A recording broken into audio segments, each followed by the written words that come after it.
Worms by Robert Service. Worms finer for fishing, you couldn't be wishing.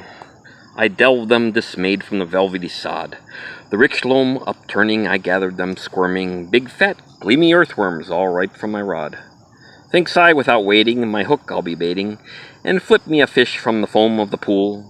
Then mother beholding came crying and scolding, "You're late, ye young devil, be off to the school." So grabbing me bait tin, I dropped them fat worms in with gobs of green turf for their comfort and cheer, and there, clean forgotten, no doubt dead and rotten, I left them to languish for nigh on a year.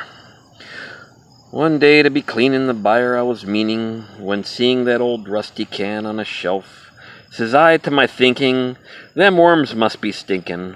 Begorra, I better find out for myself. So I opened the tin, held my nose, and looked in. And what did I see? Why, most nothing at all. Just darkness and dank, and something that stank. Tucked down in a corner, a greasy gray ball. My worms, no, not dead, but thin as a thread. Each seemed to reproach me, protesting its worth. So softly I took them, and tenderly shook them back into the bosom of mothering earth. I'm now in the city. 'Tis grand, but I pity the weariful wretches that crawl in its grime, the dregs and the scum and the spawn of the slum, and the poor little children that's cradled in crime.